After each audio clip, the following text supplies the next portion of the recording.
How great is Boku no Hero? Just let that sink in, people. How great is this series? Boy, oh my goodness. I can't, like, honestly, Boku no Hero Academia is a series where every chapter I go in weekly, every single freaking chapter, my expectations have always been surpassed. My limits, my imagination have just been destroyed. This chapter was beautiful for multiple things. One, let me just spitball out all these kind of stuff so you guys will know what I'm going to be talking about. One, freaking Endeavour. Two, in general, just the heroes coming. Three, All Might. Four, the fire and the symbolism of the whole fire and the light and all that kind of stuff. Six, All for One and his quirks and all that kind of stuff. Oh my goodness, let me get to that later on. And seven, just in general, like the artwork. How amazing is this artwork? I always talk about the artwork in Boku no Hero. And what I really truly do love, I talked about the hands previously before in a couple of chapters. Horikoshi's attention to detail. I'm lost for words. It honestly, I can't. His attention to detail is beautiful. I've got a chapter up here, and I want to talk about the fire. The symbolism of the fire. Now, this was stated obviously at the beginning of the series, and if you guys will watch the anime, which probably most of you guys do, you always have to watch that greatness. But episode 5, All Might was talking about how my power, like, this is passing of a torch. So once my fire has run out, I will wither away and I will, like, retire or something like that. He said retire in the dub. Shout out to the dub, by the way. But like, that's what All Might said or something like that. So the symbolism of this fire and passing of the torch is obviously a prevalent theme in Boku no Hero Academia.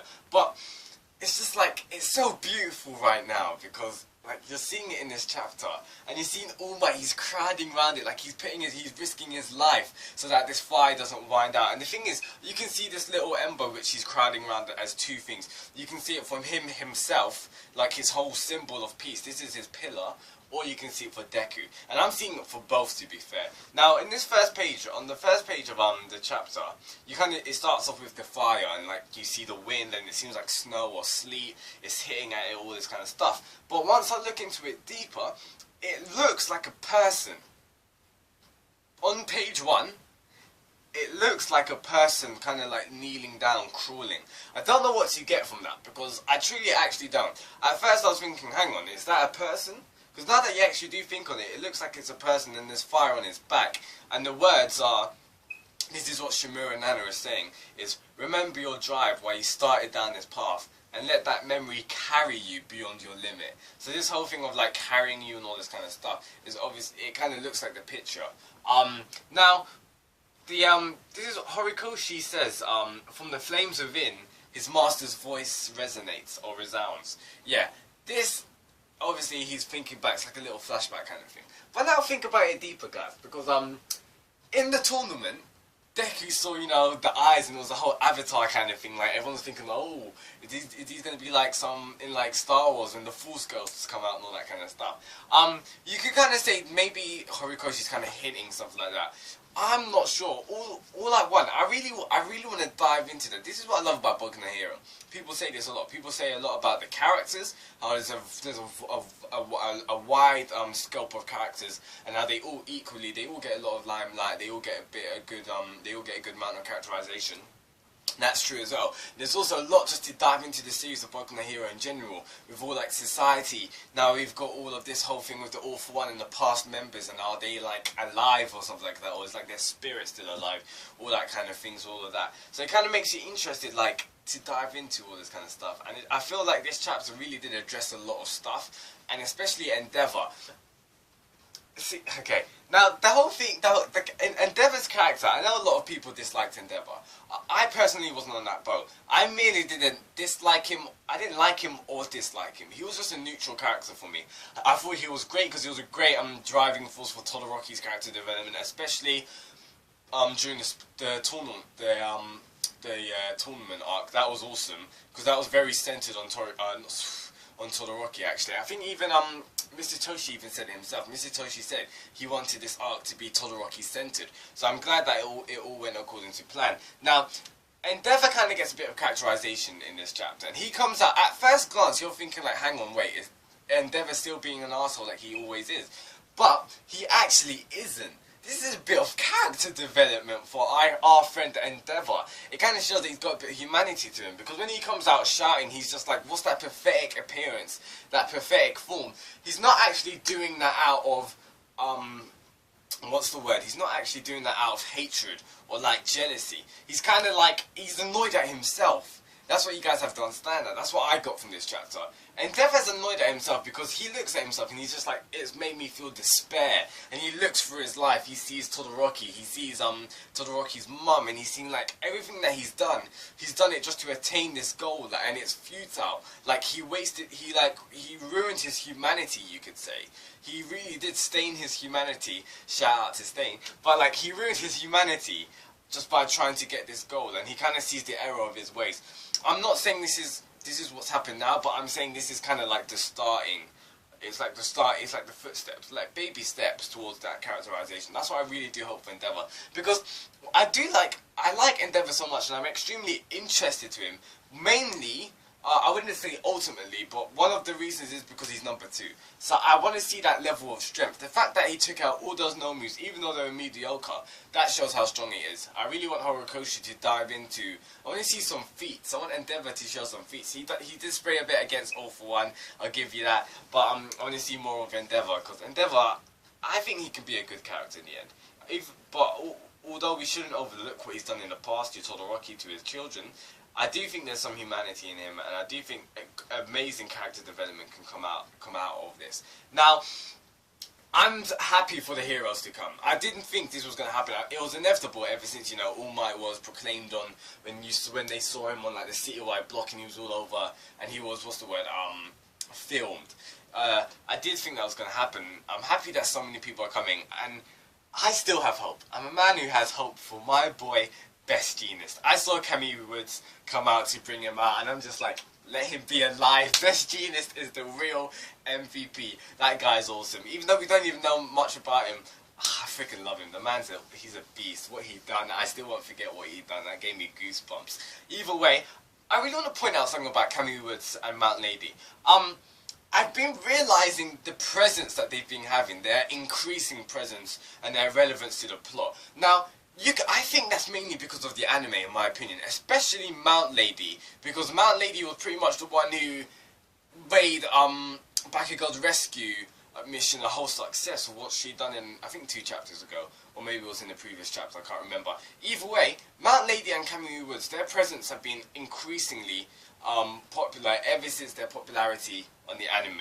That's just a theory, but if you check in the anime, like especially Mount Lady, those 2 characters, they've become quite important. I wouldn't say extremely important, but I'd say that they've become more important. In my opinion, when the manga first started, I didn't think they were going to be like such major characters. I thought they were just there to, just to express the hero society and all that kind of stuff. I didn't think we'd see so much of them, especially see them involved in this kind of arc and this kind of role as well to an extent. So I'm really happy for that, because I truly do enjoy Camille Woods and Mount Lady. I think they're pretty awesome, as well as Edgeshot as well. Edgeshot took hits at All For One. That was pretty awesome to see. So I think this is the conclusion, in my opinion. I think this is the conclusion to the All For One All Might fight. Now, there's obviously the thoughts of, oh, All Might's gonna die. Don't get me wrong, All Might's death flag is still existent there. All For One's death flag is kind of still existent right there as well. I don't think any of them are gonna die. Now, hear me out. First of all, we need to look at what's happening right now. The heroes are coming. So, actually, they're not coming, they're here. Endeavour, Edgeshot, Camille Woods, Tiger, Mount Lady, Best Jeanist. Bear in mind some of them are unconscious. We've got a lot of heroes stacked up against only one All For One. Even though All For One is incredibly strong, he is slightly handicapped right now in this scenario. So this is what I think is going to happen. After the end of this clash which we see on the last spread page, when All Might comes in and gives that, I think it was Detroit Smash, I'll have to look at it again. But either way, he gives him that final hit. That's the end of the fight, in my opinion.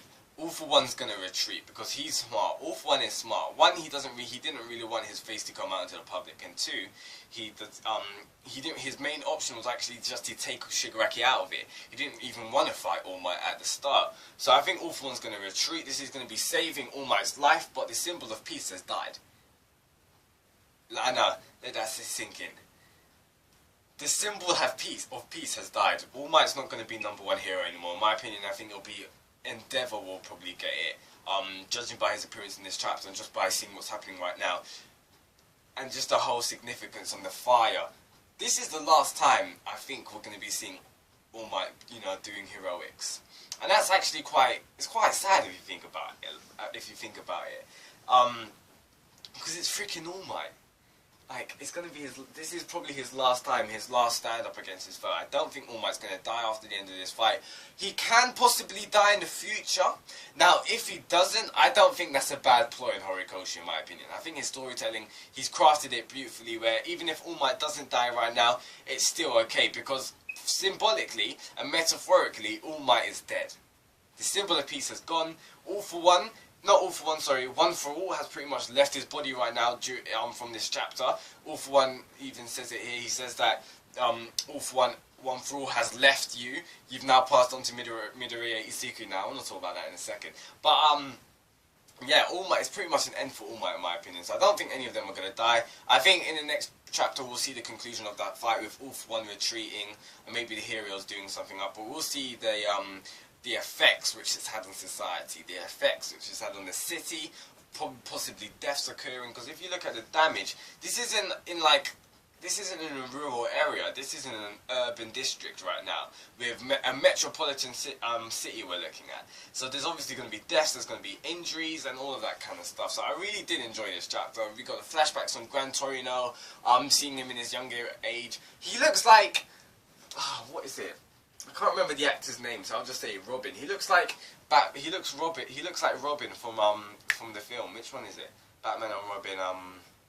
I think the one in the 90s or something like that, or maybe it was the 80s. Either way, Gran Torino really does give me that vibe. But I'm really liking the flashbacks that we're getting on Gran Torino, on Shimura and Nana, especially All Might. We're seeing him, how we find out in this chapter that All Might, basically it was his idea to come up with this pillar, with this symbol of peace. And it was beautiful what he said. He was just like, I want everyone to live happily in this world, and with that they need a pillar. I need to be a symbol. And that was really beautiful to see All Might in his youth. Toshinori Yagi, that was pretty cool to see that. Especially this is now for story development. This is crazy. And this is probably the most important part, even though All for One basically didn't say it, he didn't really go much into depth, but he knows about Deku. He knows that Midoriya Izuku has One for All. Now this puts him up as a target, but I don't think All for One's going to go for Deku. People are going to be saying, oh my gosh, now that All for One truly knows, isn't Deku a target? I don't believe so. And that is mainly because of the role of Shigaraki. Shigaraki is fated to fight Deku. I think we all know that. Maybe Deku will fight All for One someday in the future, but I do think All for One's not going to plan to kill Deku. I feel that All for One's going to try and leave that to Shigaraki. I feel like that's how I think it's going to happen. Now, the character design, All for One. Now, this is the thing that I think it's kind of destroyed my theory on All for One. I didn't say it, but I always had a thought. I was wondering, wait, hang on, what is All for One's weakness? And I was thinking, well, it must be maybe to the amount of quirks he can take in and use at the same amount of time. Now look at the amount of quirks he's using here. This is just utterly disgusting. It's mad. Locomotive corkscrew, I still don't know what that is, but that gets me hyped every time I hear it. Explosiveness times 4. Muscular enhancement times 3. Multiplication hypertrophy. I probably pronounced that wrong, but I know what they mean by it. And rivet. Airwalk. Bone spear. That is just like, you need to look at it, because at first when I looked at it at first glance, it just looked like a massive arm filled with just like muscle and all that kind of stuff. But look deeper, there's bones, and you can see bones pointing out. That's the bone spears which he's talking about. You can see hands coming out of this thing. Now, at first this kind of made me, it made me look, what's the word? It made me think back to the Nomus and how they're all impacted with quirks and all that kind of stuff. Also made me think of Shigaraki with all those hands kind of stuff. I don't really think there's any significance with the hands to Shigaraki. But either way, just the attention to detail which Horikoshi expresses on all for one is just disgusting. And what makes me laugh every time is the man's still got a nice suit on. Look at it, he's still got it buttoned up, the shirt is already collared and all that kind of stuff. The only damage he's got to his shirt, to his suit, is just the arms, and if that, it's not like a massive amount of damage. Like, all for one knows how to dress, you need to know that. The villains that look nice, they're mad. So yeah, this chapter was awesome, and I do think All For One took a heavy hit. It didn't look like it was the last hit. All For One's probably still got a bit more strength in him, but I think he's going to retreat. Either way, just the spirit that is All Might, it hits me right in the feels. And especially when he's just crowding around the fire, and it says, to prevent it from going out, at least until you fulfill your duty, you fight ever so desperately to protect that flame. And then this is what he's thinking, this is what Shimura Nana says to him. If you feel yourself hitting up against your limit, remember, not just as a symbol, just like what my master did for me. I too, until I'm done bringing him up, I will not die. And when he said that, that just made it concrete into my heart that All Might still got a couple of arcs left in him, in my opinion. First of all, there's going to be an arc about the whole Shimura Nana and all about the Shigaraki and the grandson. I do think that's going to be the next arc coming up. Maybe that, or maybe in 2 arcs. Either way, we kind of have to get a lot of stuff like that addressed. I feel like All Might kind of has to talk to Shigaraki. I feel like that would be immense for both of the characters. That would be beautiful to see. But yeah, that last page was that smash. You know, that's beautiful. Also, I want to point out the way All Might is using One For All, and that is one, he uses it in a similar way to Deku, where you see the lightning come up, and then in the last one when he does the smash, he kind of he uses it like in his buffed up kind of model. So that kind of builds up to the theory of how, you know, All For One's just not like a One For All's not just like a strength enhancing quirk kind of thing. It's more of like a force. I was talking about it to a YouTuber called Bloody Claws in the comments below in a previous review, and it's actually like that theory seems like it's concrete, especially from this chapter. So we'll probably have to find out in the next couple of chapters, in the next couple of arcs. Either way, we just need a bit more information, and that's what I'm so interested in. So tell me thoughts down below what you thought of this chapter. This is Shimura. I'll see you next week for that greatness. Tell me everything what you loved about it. What did you like about Endeavour's characterization? What did you like about All Might's All For Ones, the heroes coming, Deku, we got to see a bit of them in this chapter as well. Tell me everything in the comments below. If you liked anything that I had to say, drop a like, that would be greatly appreciated, and I'll see you next week for that greatness. Boku no Hero Academia Chapter 94. Subscribe for weekly reviews, and I'll see you next week for the anime and the manga. See you next time.